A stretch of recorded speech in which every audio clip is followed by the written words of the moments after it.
Kita kita sangat kaya, ayam apa semuanya, ayam kampung. Kalau kita kembali aja ke makanan-makanan sehat masyarakat Indonesia zaman dulu, kita bisa menjadi blue zone, Pak.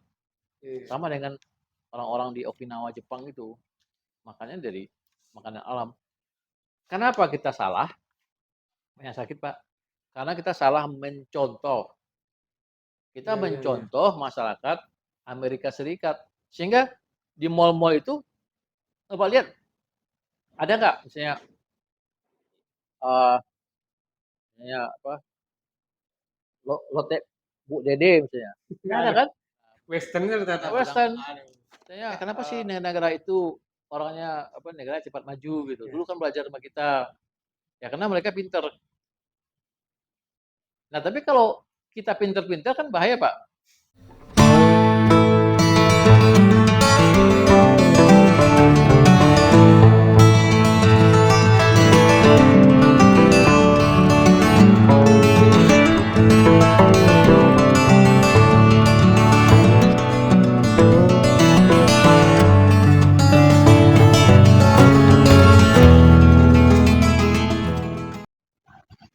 Assalamualaikum warahmatullahi wabarakatuh, Sobat Yomek. Kembali di podcast Yomek TV di rubrik kesehatan bersama Dr. Zul Asdi, SPB MKes MH. Beliau pernah menjabat di Ketua ID Pekanbaru, Ketua ID Riau selama 2 periode, dan salah satu calon Ketua Umum PB Pengurus Besar ID Pusat. Dan aktif juga di admin Forkom Dokter Indonesia. Jangan lupa nanti komen dan like nanti juga di nomor konsultasinya. Baik, Pak Dokter. Ya. Selamat pagi. Pagi. Iya. Assalamualaikum warahmatullahi wabarakatuh. Assalamualaikum warahmatullahi wabarakatuh. Kali ini soal hubungan kesehatan dengan harapan hidup, Dok. Ya. Kira-kira gimana, Dok? Ya, tentu saja kesehatan masyarakat yang baik di sebuah negara Ya. berhubungan langsung dengan angka harapan hidup masyarakat di negara itu. Ya. Jadi kalau kita baca teorinya, masalah kesehatan ini berhubungan dengan paling besar itu pengaruhnya adalah perilaku kesehatan ya, gaya hidup. Lalu lingkungan yang sehat, lalu pelayanan kesehatan, dan faktor genetik, faktor dari lahir ya, itu kecil pengaruhnya. Paling besar itu adalah pengaruh daripada gaya hidup ini. Nah, gaya hidup ini dan lingkungan hidup yang sehat ini tentu bisa diintervensi. Ya. Kalau pemerintah, masyarakat dan semua stakeholdernya konsen mau memperbaiki masalah kesehatan ini. Sebetulnya kalau kita nonton Netflix ada tentang Blue Zone, ada 6 negara di dunia yang biasa aja orang berumur 100 tahun itu. Oh. Ya. Jadi memang masyarakatnya hidup sehat. Tidak hanya di daerah negara kaya itu, ada juga negara yang miskin berkembang juga lah, negara yang tidak begitu kaya. Tapi satu contoh yang cukup ekstrim adalah Singapura. Itu betul-betul atas instruksi intervensi regulasi, perbaikan ekonomi, perbaikan pengetahuan kesehatan, merubah negara itu dari angka harapan hidupnya yang dulu sekitar 50-55 tahun, ya, sekarang menjadi angka harapan hidup tertinggi di dunia. Drastis. 85 tahun. Lebih tinggi daripada Amerika. Amerika 71 sampai 90 tahun. Sementara di Indonesia angka harapan hidup kita sekitar 73 tahun. Kita juga meningkat ya. Naik juga dari sebelumnya. Yang perbaikan ekonomi, kesehatan kita juga meningkat. Ya. Dibandingkan dengan tahun 50 juga di Indonesia naik. Jadi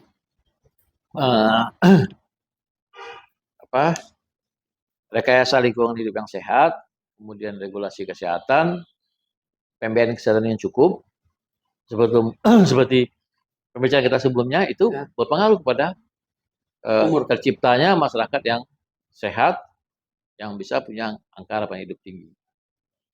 Kira-kira di Indonesia udah ada juga Pak yang lebih signifikan gitu Pak, daerah-daerah. Naiknya, saya belum membacanya, tapi ada beberapa daerah di Indonesia ini yang saya baca ya, Ya. saya baca di majalah Tempo kalau salah ya. Itu yang banyak juga orang yang berumur panjang di atas 100 tahun. Katanya di Cianjur satu, lalu ada suatu daerah di Jawa Timur, saya lupa, yang yang yang dalam posisinya di bumi itu masuk daerah yang kayak oksigen di Pulau Madura. Daerahnya lupa saya, kayak oksigen. Itu masyarakatnya otomatis lebih sehat. Jadi kalau kita lihat, kalau kita bicara lingkungan hidup dulu ya, lingkungan hidup dulu. Kalau kita lihat lingkungan sehat itu membuat masyarakat sehat. Oh ya. Ini di daerah Madura itu mungkin karena posisi di bumi sehingga dia kayak oksigen. Ya, ya, ya. Jadi berarti oksigen itu yang banyak di satu daerah itu mempengaruhi kesehatan masyarakat. Usia Makanya tinggi. kita harus merekayasa kota kita, Kabupaten Kota Riau ini, Ya, ya. untuk kayak oksigen. Rumah kita juga harus kayak oksigen. Tumbuh-tumbuhan ditanam banyak-banyak gitu dan sebagainya. Nah, hanya saja bagaimana supaya kita mengisap tuh oksigen gitu loh. Ya, ya. Jangan mengisap asap. Karena mengisap asap itu adalah kerugian yang sangat besar. Kalau misalnya merokok itu ada dikatakan berapa ratus jenis bahan kimia yang terbakar, atau berapa puluh, lingkungan hidup yang terbakar lebih banyak lagi bahan kimia yang terbakar. Orang belum pernah menghitung berapa kerugian jangka panjang, jangka pendek dari kita mengisap asap ini yang hubungannya dengan kesehatan masyarakat yang tidak tercatat. Di Riau banyak asap dulu Pak. Tidak boleh lagi Pak, tidak boleh itu. Kalau kita mau menciptakan masyarakat yang hidupnya indah, sejahtera, kita nggak boleh mengisap asap, kita harus mengisap oksigen. Ya. Itu yang saya bilang ada daerah yang jangan asap dihisap, oksigen dihisap dari tumbuh-tumbuhan yang sehat. Nah, tata kota itu sebetulnya kalau kita lihat Indonesia secara keseluruhan dan Riau sebagainya, pohon-pohon kita nggak kurang Pak. Banyak. Ya, kadang tumbuh sendiri aja dia akan subur. Ya, banyak juga ditebang Pak. Ya, ya itu yang saya mau katakan. Tata kota. Kemudian kalau kita lihat Singapura yang perlu bisa kita contoh, nggak tahu Pekanbaru bisa rekayasa kayak gitu ya? Harusnya bisa. Bisa ya. Di mana apa tempat-tempat jalan kaki itu diperbanyak Pak. Jangan, jadi orang lebih banyak jalan kaki, 10.000 langkah sehari atau lebih, banyak bersepeda. Ya, kalau sana kan dibatasin jumlah mobilnya. Pajak mobilnya 1 miliar mungkin. Biar orang nggak beli mobil. Orang nggak beli mobil. Tapi kalau orang nggak punya mobil, apa pilihannya? Mereka menyediakan LRT transportasi yang enak. Di mana dimanapun kita berdiri di Singapura itu, dalam 10 menit kita akan ketemu. Kalau nggak bus, itu kereta api. Bukan kereta api, kereta listrik itu. Kereta listrik ya. Nah, jadi orang dipaksa berjalan kaki di sana. Ya kan? Ya. Nah, kalau kita kan tidak sehat. Ya, kita bangun pagi, keluar dari selangkah dari rumah, boom, mau pakai motor, mau pakai mobil, jalan sampai di kantor. Kalau AC kita duduk aja. Kalau pakai lift, naik turun pakai lift, nggak mau naik tangga. Ya itu. Maka banyak tempat-tempat kan kalau satu tangga Anda dianjurkan pakai itu. Tapi kadang-kadang kita buru-buru juga nggak bisa naik tangga. Kita mau cepat-cepat gitu kan. Jadi kalau misalnya tersedia fasilitas transportasi umum yang bersih, sehat, bus yang banyak, sehat, menyenangkan, orang juga malas nih naik mobil sebetulnya. Naik mobil itu kan risikonya banyak. Naik motor apalagi risikonya banyak. Iya. Nah, itu bisa direkayasa, itu yang dilakukan di Singapura. Lalu di setiap tikungan jalan saya lihat ada tempat orang buat olahraga, Iya. mau bergantung-gantung, mau apa. Lalu komunitas-komunitas orang-orang tua yang senam, yang kelompok-kelompok senam, apa kelompok olahraga itu Ya, banyak di sana. Sana. Ditambah lagi sana fasilitas kesehatannya disiapkan juga. yang kita bilang dalam diskusi sebelumnya, mau itu rumah sakit pemerintah, mau rumah sakit swasta, sama bagusnya Iya. tersedia. Lalu gula. Di sana itu dikontrol sekali minuman-minuman yang bersoda itu. Oh, Minuman yang bersoda itu yang gulanya banyak itu dikontrol di sana. Dikasih batasan, saya lupa 11% atau 10% boleh. Kalau kita kan bebas sih. bebasnya gitu. Pagi gula, siang gula, malam gula, makanya diabetes gitu. Iya. Jadi kasus diabetesnya rendah, kasus sakit jantungnya rendah. Anak-anak sekolah yang gemuk itu dikasih tambahan pelajaran, Pak. Oh, Lari, menarik. lari. Karena kalau dia udah dari kecil dia udah gendut, udah gemuk, itu perlu makan saluran saluran aliran darahnya lebih mungkin tersumbat. Iya. Tapi kalau gemuk seperti itu, jadi eh, rekayasa kota, penghijauan kota, mengurangi polusi udara, itu bisa direkayasa. Yang membuat harapan hidup masyarakatnya Tinggi. tinggi. Itu pasti emang tugas pemerintah Pak yang lebih Ya bukan semuanya lah, pemerintah. semuanya lah. Iya. Kalau pemerintah bikin rakyatnya tidak patuh, nggak jadi juga dia. Oh, iya, iya. Tapi itu bisa dikonsepkan oleh akademisi, orang kampus. Akademisi. Makanya kebijakan-kebijakan itu harusnya selalu melibatkan ahli lingkungan hidup, melibatkan ahli Kesehatan kesehatan juga. masyarakat, melibatkan orang medis, sehingga nanti kita bisa merancang kota yang indah, sehat gitu. Termasuk juga pengontrolan makanan-makanan. Di sekolah-sekolah itu mungkin dibikin kafe-kafe sehat Iya, gitu. iya. Jadi orang anak tuh nggak berkeliaran di jalan-jalan beli makanan-makanan yang tidak Iya, jelas. iya. Itu berpengaruh Pak untuk masa depan Itu di dia. luar pagar sekolah nggak langsung ada yang Oh jualan itu Pak. ya Aduh, itu di negara-negara yang maju. maju itu tidak ada lagi Nah, itu. Ketat sekali dia soal-soal makanan masuk ke negaranya. terus pemerintah juga harus juga Pak, berarti kan apa memberikan apa suplemen-suplemen berarti di sekolah-sekolah itu berarti. Suplemen itu maksudnya? Misalnya Pak, nutrisi berarti ya kayak Iya, kalau suplemen itu pengertiannya vitamin. suplemen. Sebetulnya kalau vitamin dan suplemen itu nggak harus Pak. Oh, enggak ada. Ya? Karena apa yang mau kita suplemenkan? Saya suka pasien saya, dok kasih dok vitamin ini, vitamin itu. Iya, Pak, kita ini kaya raya, iya, iya. ya. Apa jamrut khatulistiwa namanya Oh, apa tetesan surga di bumi. iya. Betul Indonesia ini betul, Pak. Dilempar kayu langsung tumbuh. Kepala kayu langsung tumbuh dia, Pak.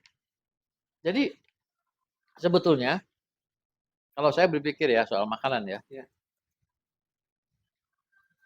Dulu waktu saya kecil-kecil dulu di kampung saya itu makan siang tuh nanti ada yang kerja di rumah itu nanti dia ke sawah atau kemana nanti dia ngambil sayur Pak. Oh, sayur mayur. Nama saya nggak tahu. Dan juga buah-buahan yang tumbuh liar itu saya nggak tahu Iya, namanya. Nggak ketemu lagi sekarang. Bermacam-macam sayur itu yang kami makan tiap hari. iya, iya. Ya bukan tiap hari, tiap saya liburan lah. Iya. Jadi artinya eh, kalau kita mau ikutin pola makan masyarakat kita dari alam kita sendiri, Iya. ya cukup Pak.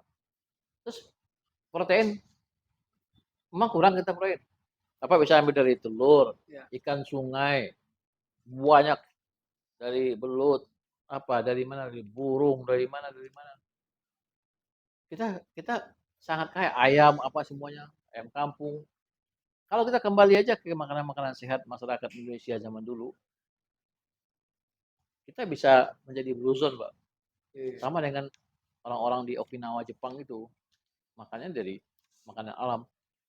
Kenapa kita salah? Banyak sakit, Pak. Karena kita salah mencontoh. Kita Iya, iya, iya. mencontoh masyarakat Amerika Serikat. Sehingga di mall-mall itu, coba lihat, ada nggak misalnya, eh, misalnya apa, lotek Bu Dede misalnya. Nggak ada Ada. kan? Westernnya rata-rata Pak. Western, Ada. misalnya apa, ayam ikan bakar Pak Zul, Iya, ada nggak di mall?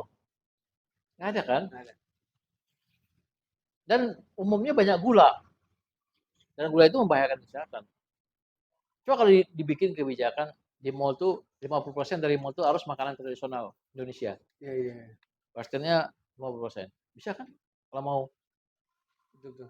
Jadi kita kembali ke pola makan masyarakat Indonesia asli itu udah bagus, Pak. Dengan penerapannya lagi. Ya, misalnya, oh orang yang sehat tuh makan yogurt katanya. Kamu tahu Dadi? Iya, Itu bagus tuh, Pak. iya. Susu Kalau kobok. kita elaborasi lagi ya makanan-makanan Indonesia ini, ya makanan Riau, makanan-makanan Indonesia ini kalah, Pak. Kalah itu apa?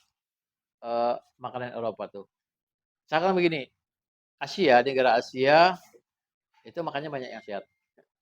Orang Okinawa Jepang hampir sama dengan orang kita. Oh. Makan labu, makan ini, makan ubi merah, makan apa sebagainya, mereka sehat-sehat. Mereka jumlah makannya lebih besar Hmm. porsinya, tapi kalori itu di bawah 2000 sehari. Oh. Orang Amerika makannya cuma sedikit-sedikit ini, kalorinya 3.500 sampai 4.000. Maka banyak yang diabetes, jantung, gendut-gendut di sana. Intinya saya mengatakan, kita harus punya pengetahuan tentang kesehatan, kembali ke pola makanan sehat rakyat Indonesia yang dari dulu, lalu menjaga lingkungan hidup yang sehat melalui intervensi pemerintah bersama masyarakatnya. Ya kalau misalnya uangnya kurang, tadi Pak Dedi bilang tadi apa usulnya? 15%. Enggak, kalau pemerintah uangnya kurang kan bisa disubsidi sama Subsidi sama swasta. pengusaha-pengusaha. BUMN apa semua. Wah, banyak tuh pengusaha-pengusaha yang menikmati asik bumi Indonesia ini, ya harusnya sebagian uang mereka tuh diberikan kepada Pemerintah. masalah kesehatan. Semua Iya, senang kan? iya. Saling berkontribusi lah Ya, yang lebih. terus ruang-ruang publik itu, ruang-ruangan untuk orang bersepeda, berlari. Sekarang kita bersepeda sama lari, Pak, di jalan raya takut, Pak. Ya. Kan Lebih ada banyak. berapa kejadian ditabrak itu. Ya. Tantangan lebih banyak. Tantangan lebih banyak.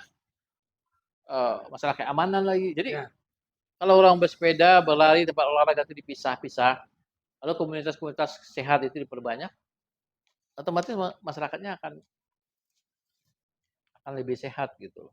Ya, tapi Pak, yang bagus sekali ya saya katakan, di hampir semua negara yang blue zone itu, mereka nggak punya panti jompo, Pak. Oh. Oh, nggak ada panti jompo. Dan mereka siang istirahat 1 jam. Siangnya. Nah, itu sesuai juga dengan ajaran agama. Bisa. Karena orang tua yang tinggal di panti jompo itu apa ya 10-15% lebih cepat mati, Pak. Karena nggak ada yang pikirnya. Orang bilang ah kan di panti jompo dia punya teman-teman. Beda Pak punya teman-teman di panti jompo dengan teman-teman anak cucunya. Ya, ya. Malah kayak di Jepang, di Yunani, di Itali, di daerah itu dengan kehadiran orang tua itu di rumah yang umur 100 tahun itu sebagai perekat, Pak. Perekat keakraban keluarga. Dan mereka selalu punya waktu banyak untuk berkumpul. Hampir tiap hari berkumpul bersama keluarga itu menyehatkan. Itu membuat dia umurnya panjang ya. Pagi bangun tidur, semua tuh kerja, Ya. siang istirahat, sore dan malam mereka berkumpul bersama keluarga besar, kunjung mengunjungin. Begitu kehidupan yang benar. Kita pagi siang mencari uang, siang malam mencari uang, banting tulang malam masih nggak tidur tidur, tensi tinggi, tahu besok stroke. Jadi kita ini udah kayak mesin, Pak. Manusia tuh nggak begitu. Manusia tuh ada jam istirahatnya, ada bersenang-senangnya, ada istirahatnya, ada untuk waktu-waktunya untuk agamanya, untuk masyarakatnya. Nah, itu yang mau saya sampaikan tentang bagaimana negara-negara yang sudah bagus, dia menikmati hidup, dia makmur, dia sehat, dia sejahtera. Dan itu bisa diintervensi. Asal semua uang negara ini diberikan untuk kesehatan masyarakat, jangan diambil lah uang-uang itu. Ya, ya. digunakan, ya mudah-mudahan kita bisa maju karena kita kaya raya. Indonesia ini sangat kaya dan sangat besar. Ya, ini bercanda-canda aja lah. Mungkin ada yang bilang, kenapa sih negara itu orangnya apa negara cepat maju gitu. Dulu kan belajar sama kita. Ya karena mereka pinter. Nah, tapi kalau kita pinter-pinter kan bahaya, Pak. Iya, iya. Kalau pinter-pinter malah rugi gitu jadinya. Nanti semua aturan diakalin, diakalin. Iya, iya. Lurus-lurus aja. Indonesia ini sangat kaya. Indonesia ini punya semuanya. Kira-kira ada faktor lain nggak Pak yang membuat harapan hidup panjang mereka selain apa tadi faktor makan juga? Kan tadi masalah kesehatan tuh saya bilang tadi kan 4. Ya. Masalah perilaku hidup sehat. Perilaku hidup sehat itu di dalamnya ada makanan, olahraga, menjaga kesehatan, stres, hubungan keluarga, eh, pekerjaan, ekonomi dan sebagainya itu. Nah, hidup sehat. Pola makan yang penting di sana juga. Ada faktor lingkungan hidup. Lingkungan hidup sehat, tempat olahraga yang aman, oksigen banyak dan sebagainya. Lalu fasilitas kesehatan. Fasilitas kesehatan itu yang hubungannya tentu dengan program JKN. Bagaimana semua orang bisa berobat. Tidak ada orang yang tidak punya uang lalu dia pergi ke alternatif aja lalu meninggal karena miskin, itu jangan sampai terjadi. Nah, dengan program JKN ini harusnya semuanya tercover.